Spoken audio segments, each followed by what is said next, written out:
નમસ્કાર વિદ્યાર્થી મિત્રો, રાધિકા ક્લાસીસ આપણા માટે લઈને આવ્યો છું અકાઉન્ટના મોસ્ટ ઇમ્પોર્ટન્ટ ક્વેશ્ચનનું રિવિઝન, જેની અંદર આજે આપણે જોવાનું છે સેક્શન સી. સેક્શન સી ની અંદર તમને 3 ક્વેશ્ચન પૂછાશે, રાઈટ? એમાં તમારે કોઈ પણ 2 અટેમ્પ્ટ કરવાના રહેશે, બરોબર? અને એની અંદર એક થિયરી ક્વેશ્ચન અને 2 પ્રેક્ટિકલ સમ આવશે, જેમાં તમારા ચેપ્ટર હશે ખાસ આમનોંધનું એક ચેપ્ટર હોઈ શકે છે, એક ચેપ્ટર હોઈ શકે છે ખાતા હોય ખતમણી, અને બીજી એક થિયરી હશે. થિયરીમાંથી કયા ક્વેશ્ચન આવી શકે, કયા ચેપ્ટરમાંથી આવી શકે એ પણ તમને કહીશ, અને ખાસ આમનોંધમાં કયા આ ટોપિક આવશે અને કઈ ટાઈપની એન્ટ્રીઝ આવી શકે એનું આપણે રિવિઝન આજે કરવાનું છે, બરોબર? તો ખાસ આમનોંધની શરૂઆત કરીએ તો સૌથી પહેલા ખાસ આમનોંધ એટલે થાય શું? બધા લોકોને કન્ફ્યુઝન છે કે ખાસ આમનોંધ એટલે એમાં કંઈક વધારે પડતું કંઈક અઘરું આવતું હશે અથવા તો એડિશનલ આવતું હશે, બટ ના, એવું નથી. 3 ખાતાના નિયમ છે: વ્યક્તિ ખાતું, માલ મિલકત ખાતું અને ઉપજ ખર્ચ ખાતું. આ 3 નિયમ ઉપર આખો અકાઉન્ટિંગ રહેલું છે. આમનોંધની જેમ જ આમનોંધ કરવાની છે, એમાં કંઈ ખાસ છે નહીં. ખાસ એટલા માટે કહેવામાં આવે છે કે વર્ષમાં ઈ ટ્રાન્ઝેક્શન એક કે 2 વાર જ બનતા હોય, એટલા માટે એને ખાસ આમનોંધ કહેવામાં આવે, બરાબર છે? હવે અહીંયા તમને ખાસ આમનોંધ આપેલી છે 3 આમનોંધના સેટમાં, એક આમનોંધનો એકમાં. કેવી રીતે? હવે અહીંયા પેલો કેવો રાખ્યું છે, રજનીશને ચૂકવવાના કુમાર કબૂલે છે. આપણે કોઈ રજની નામના એક વ્યક્તિને 8000 રૂપિયા ચૂકવવાના છે, કુમાર પાસેથી લેવાના છે. એટલે આપણે કુમારને કીધું, ભાઈ આ માથાકૂટ મૂક ને, તું મને 8000 રૂપિયા આપ ને હું 8000 રૂપિયા રજનીને આપું. એમ એટલે તું ડાયરેક્ટ 8000 રૂપિયા રજનીને આપી દે ને, હિસાબ બરાબર થઈ જશે, 3 ટ્રાન્ઝેક્શન પતી જશે. મારે કુમાર પાસે લેવાના હતા, એટલે આમનું શું કરીશું? રોકડ ખાતે ઉધાર તે કુમાર ખાતે જમા. રજનીને ચૂકવવાના હતા એટલે હું શું આમનોંધ કરીશ? રજની લેનાર છે, લેનાર ખાતે ઉધાર, તે રોકડ જાય તો જમા. તો રોકડ સામ ઉગાડી નાખો, એટલે આમનું શું થશે? રજની ખાતે ઉધાર એટલે રજની લેનાર છે અને કુમાર એને આપનાર છે. રજની ખાતે ઉધાર 8000, તે કુમાર ખાતે 8000. હવે સિમ્પલ આમનોંધ કરવાની રહેશે. ત્યાર પછી ઉપાડ ખાતું બંધ કર્યું. ઉપાડ ખાતું બંધ કરો, ઉપાડ ખાતું બંધ. તો ઉપાડ ખાતાની કઈ બાકી હોય? ઉધાર બાકી હોય. ઉપાડ ખાતાની કઈ બાકી હોય? ઉધાર બાકી હોય. એને શું કરવું પડે? આપણે જમા કરી નાખવું પડે. ઉપાડ ખાતાને આપણે શું કરી નાખવું પડે? જમા કરવું પડે.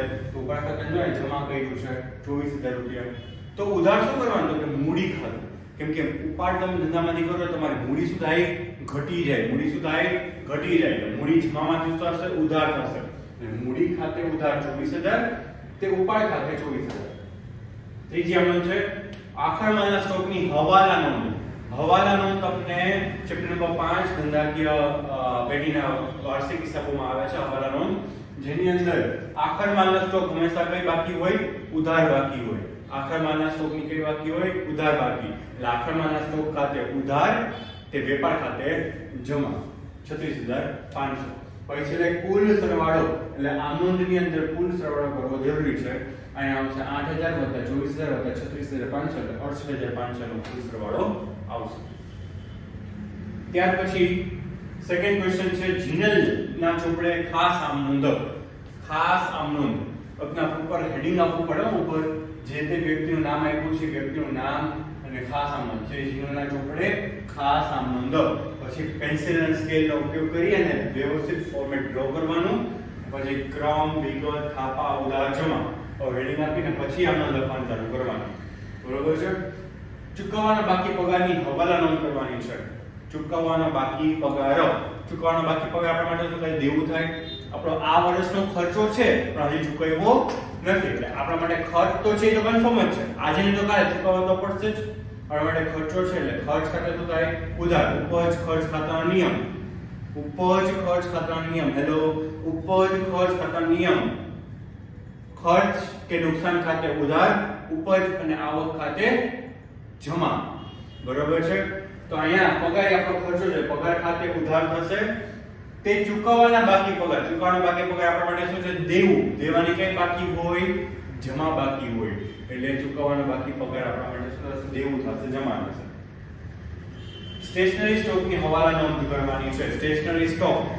હવે વર્ષ દરમિયાન તમે માની લો 5000 રૂપિયાની સ્ટેશનરીની ખરીદી કરી. કેટલા રૂપિયાની? 5000 રૂપિયાની. આ 5000 ની તમે જે ખરીદી કરી છે ને, એમાં તમે વર્ષ દરમિયાન ખાલી 2000 નો સ્ટેશનરી સ્ટોક વાપર્યો. બાકી 3000 તો પેટી પેક એમનો જ પડ્યા. બાકીના 3000 પેટી પેક એમનેમ જ પડ્યા છે. તો 3000 નું કરવાનું શું ભાઈ? તો કે કાંઈ નહીં, 3000 નો આખો સ્ટોક આપણે મિલકત તરીકે દર્શાવી દેવાનો. આપણી મિલકત, કેમ કે હજી આપણે વાપર્યો તો છે નહીં, વાપરવા કાઢ્યું નથી, પેટી પેકેટમાં ખોખામાં પડ્યા. એને શું કહેવાશે? સ્ટેશનરી સ્ટોક આપણે થશે મિલકત. એટલે સ્ટેશનરી સ્ટોક ખાતે ઉધાર 600 રૂપિયા. તે સ્ટેશનરી ખર્ચ આપણો ખર્ચ થશે ઘટી જશે. નફા નુકસાન ખાતામાં ઉધાર બાજુ આપણે જે ખર્ચ લખેલો હોય ખર્ચ આપણો શું થાય? ઘટી જાય. એટલે ખર્ચમાં શું કરી નાખવાનું? આપણે માઈનસ કરી નાખવાનું. મૂડી પર વ્યાજ, મૂડી પર વ્યાજ આપણે ચૂકવવાનું છે અથવા એની હવાલા નોંધ કરવાની છે. એટલે સમજો, મૂડી પર વ્યાજ એ આપણા માટે શું કહેવાય? ધંધા માટે શું કહેવાય? ખર્ચ. બરોબર છે. મૂડી પર વ્યાજ એ ધંધા માટે શું કહેવાય? ખર્ચ કહેવાય. કારણ કે પેઢીને જે રૂપિયા મળ્યા છે માલિક પાસેથી એના ઉપર વ્યાજ પેઢીએ ચૂકવવું પડશે, ધંધાએ એને ચૂકવવું પડશે. જો ધંધો એને ચૂકવશે વ્યાજ તો એના માટે શું થયું? ખર્ચ. ધંધા માટે શું થયું? ખર્ચ. એટલે મૂડી પર વ્યાજ થશે, ઉધાર થશે. મૂડી પર વ્યાજ ખાતે ઉધાર, તે મૂડી ખાતે જમા. કેમ કે એ મૂડી કોની છે? માલિકની છે. માલિકને વ્યાજ મળે છે તો માલિકની મૂડીમાં પ્લસ થઈ જશે, માલિકની મૂડી વધી જશે. મૂડી હંમેશા જમા જ હોય. મૂડી પર વ્યાજ ખાતે ઉધાર કે મૂડી ખાતે.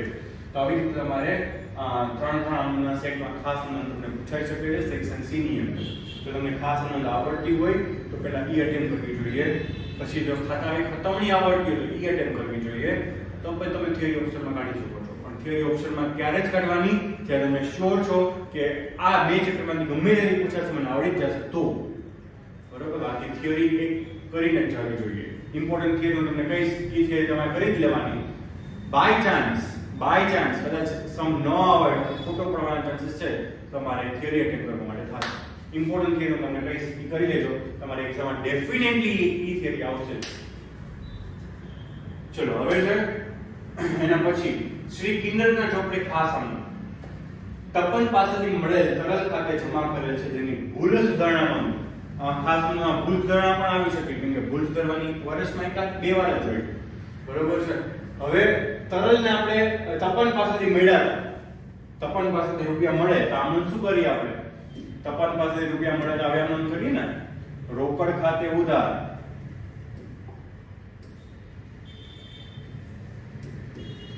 રોકડ ખાતે ઉધાર આવી સાચી આમ કરી ને રોકડ ખાતે ઉધાર તે તપન ખાતે.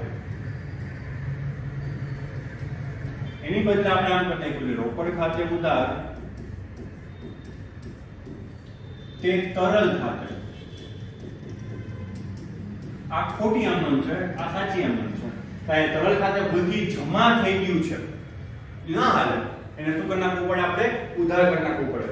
તરલ ખાતે ઉધાર તે તપન ખાતે જમા કરવાનું હતું જે નથી કર્યું તો હવે કરી નાખીએ ને. તરલ ખાતે ઉધાર 5000 તે તપન ખાતે 5000.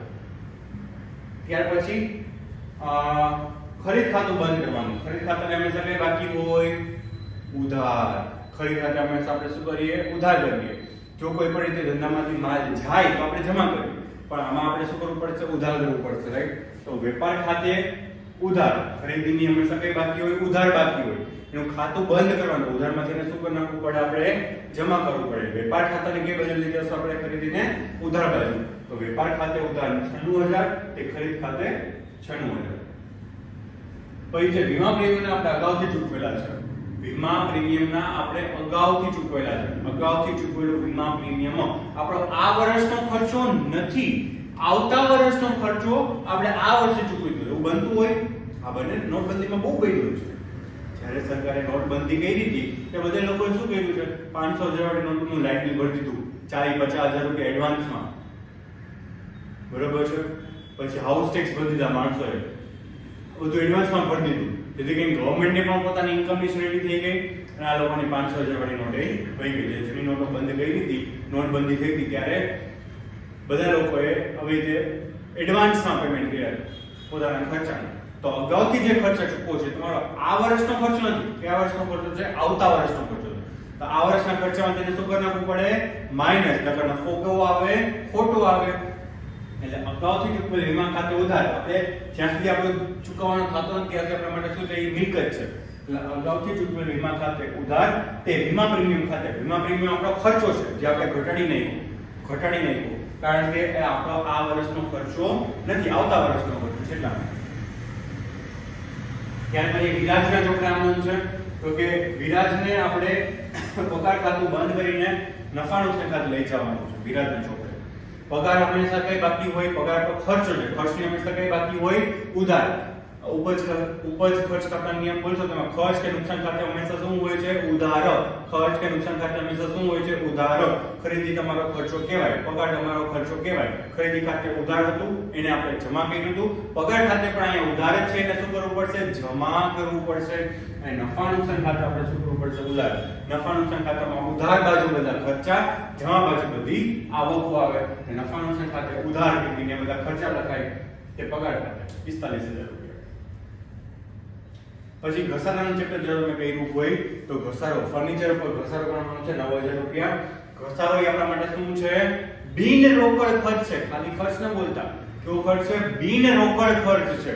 બિન રોકડ ખર્ચ એટલે તમારા ખિસ્સામાંથી રૂપિયા કાઢીને કોઈને ચૂકવવાના નથી, કોઈને ચૂકવવાના નથી. આપણો ખર્ચો છે, આપણે મિલકતની કિંમત દિવસે દિવસે સુધારે ઘટતી જાય છે એટલે ઘસારા ખાતે ઉધાર. આપણો ખર્ચો છે એટલા માટે ખર્ચ કે નુકસાન ખાતે ઉધાર.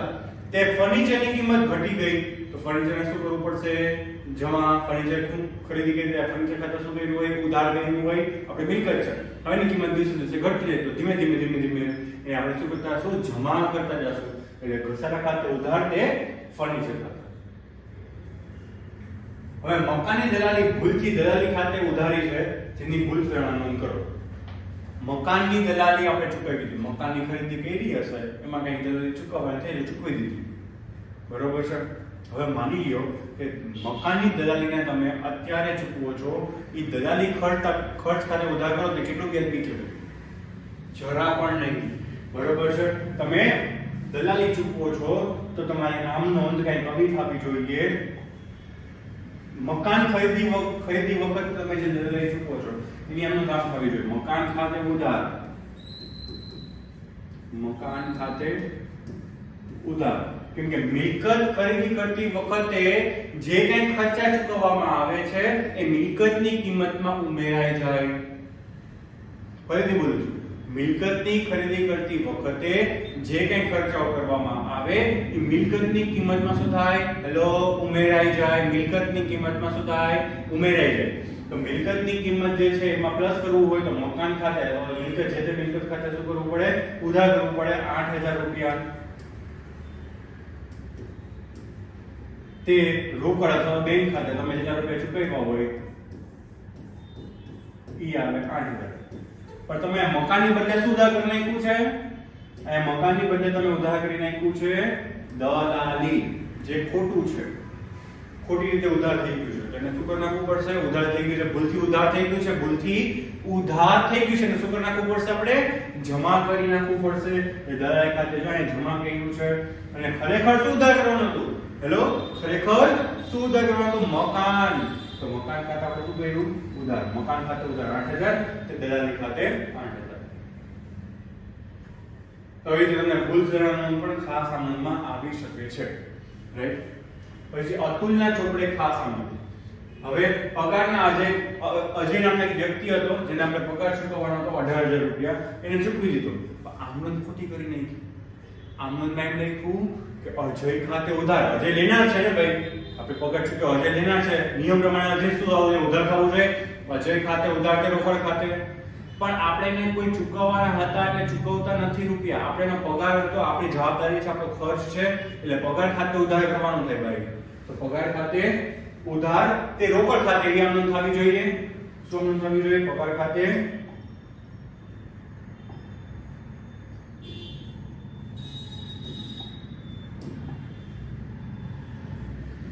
પગાર ખાતે ઉધાર તે રોકડ ખાતે એમ નોંધ થવી જોઈએ ને. પણ આપણે કરી નાખ્યું છે અજય ખાતે ઉધાર તે રોકડ ખાતે. આ ખોટું કહેવાય. તો ભૂલથી અજય શું થઈ ગયો? ઉધાર. એને શું કરવું પડશે? મારે જમા કરી નાખવો પડે. તો અહીંયા પગાર ખાતે ખરેખર ઉધાર કરવાનું તો ખરેખર તો ઉધાર કરવું જ પડે. પગાર ખાતે ઉધાર તે અજય ખાતે જમા. પછી ચૂકવવાની બાકી મજૂરી. આપણો ખર્ચો થઈ ગયો, ભાઈ ચૂકવ્યો નથી, ન હાલે ને. મજૂરી આપણો ખર્ચો જ છે. તો મજૂરી ખાતે આપણે શું કરવું કરી નાખવું પડે ઉધાર કે ચૂકવવાની બાકી મજૂરી આપણું દેવું છે કે ચૂકવવાના છે ચૂકવવાની બાકી મજૂરી ખાતે બેંક ઓવરડ્રાફ્ટનું વ્યાજ ચોપડે નોંધવાનું બાકી છે હાઈસ ચોપડે નોંધવાનું બાકી હોય ને સૌથી સારામાં સારું કે વેચાણ નોંધ કરવાની છે ઈ જ નથી કરી હાવ કરી જ નથી ખોટી કરવા કરતા હાવ કરી જ નથી ઈ હારામાં હારું ખોટી તો એટલે શું કે ખોટીને સુધારવામાં કેટલી માથાકૂટ થાય બરાબર છે એટલે આ નોંધ કરી જ નથી આપણે તો બેંક ઓવરડ્રાફ્ટનું વ્યાજ આપણા માટે શું થાય ખર્ચ ખાતે શું થાય ઉધાર તો બેંક ઓવરડ્રાફ્ટ વ્યાજ ખાતે ઉધાર તે બેંક ખાતે જમા બેંકમાંથી રૂપિયા જાય એટલે શું થાય જમા બેંક ઓવરડ્રાફ્ટ ખાતે બેંક ઓવરડ્રાફ્ટના વ્યાજ ખાતે ઉધાર તે બેંક ખાતે જમા આજના માટે છેલ્લો દાખલો ખાસ આમ નોંધનો છઠ્ઠો જે મોસ્ટ ઇમ્પોર્ટન્ટ છે પ્રભાકરના ચોપડે આમ નોંધ આ મોસ્ટ ઇમ્પોર્ટન્ટ છે તમારી એક્ઝામિનેશન માટે પણ હવે જરાક સમજો ખાસ આમ નોંધ લખવાની છે અહીંયા તમને 5000 નો માલ ધંધામાં બળી ગયો તો ધંધામાં આગ લાગી હતી 5000 રૂપિયાનો માલ બળી ગયો છે અને વીમા કંપની એમાંથી 80% રકમ આપણે ચૂકવવાનો દાવો આપ્યો છે એટલે 80% રકમ આપણે વીમા કંપની પાસેથી મળી જવાની છે તો આપણું ખરેખર નુકસાન કેટલું કહેવાય 20% જ કહેવાય વીમા કંપની પાસે કેટલા રૂપિયા લેવાના છે 80% લેવાના છે એટલે 5000 ના 80% કરો ને એટલે 4000 રૂપિયા વીમા કંપની પાસેથી લેવાના છે વીમા કંપની પાસે લેવાના છે તે આપણા માટે દેવાદાર થઈ આપણે એની પાસે લેવાના છે વીમા કંપની ખાતે ઉધાર 4000 આગથી થાય નુકસાન ખરેખર 5000 નો માલ બળી ગયો એ તો ગયો જ પણ એમાંથી આપણે 4000 નું તો વળતર મળી જશે વીમા કંપની પાસેથી આપણે નુકસાન કેટલું થયું 1000 તો આગથી થાય નુકસાન ખાતે ઉધાર 1000 તે ખરીદ ખાતે અન્ય કોઈ પણ રીતે માલ સામાન થાય ખરીદી વેચાણ સિવાય અન્ય કોઈ પણ રીતે ધંધામાંથી માલ જાય તો ખરીદ ખાતે જમા થાય આપણી ખરીદી એટલી ઘટી જાય એટલે 5000 રૂપિયા ખરીદ ખાતે શું કર્યું છે જમા કર્યા છે ડિવિડન્ડ ખાતું બંધ કરીને નફા નુકસાન ખાતે લઈ જવાનું છે ડિવિડન્ડ ખાતું એટલે શું આપણે ક્યાંક શેરમાં રોકાણ કર્યું હોય ને એમાંથી આપણને આવક થઈ હોય એને શું કહેવાય ડિવિડન્ડ એ ડિવિડન્ડની આવક એ આપણા માટે શું કહેવાય આવક કહેવાય ડિવિડન્ડ ખાતું જમા થવું જોઈએ ડિવિડન્ડ આપણી આવક છે ને વ્યક્તિ ઉપજ ખર્ચ ખાતાનો નિયમ શું છે ખર્ચ કે નુકસાન ખાતે ઉધાર આવક કે નફા ખાતે જમા આવક કે ઉપજ ખાતે જમા તો ડિવિડન્ડ ખાતે શું આવવું જોઈએ જમા થવું જોઈએ જમા જ કર્યું છે હવે ખાતું બંધ કરવાનું છે ખાતું બંધ કરવા માટે ડિવિડન્ડ જમા હોય એને ક્યાં લઈ જવું પડે ઉધાર કરવું પડે તો ખાતું બંધ થાય ને બે બાજુ સરખું થાય નફા નુકસાન ખાતાની જમા બાજુ ઉધાર બાજુ બધા ખર્ચા જમા બાજુ બધી આવક જમા બાજુ નફા નુકસાન જમા બાજુ આપણે લઈ ગયા ડિવિડન્ડ ખાતાને વ્યાજના ₹750 મળવાના બાકી છે રૂપિયા લેવાના આપણા રૂપિયા લેણા થઈ ગયા છે જે રૂપિયા આપણે મળ્યા નથી રૂપિયા લેવાના છે પણ મળ્યા નથી તો આપણે મળવાનું બાકી વ્યાજ આપણા માટે શું મિલકત છે લાવવાય રૂપિયા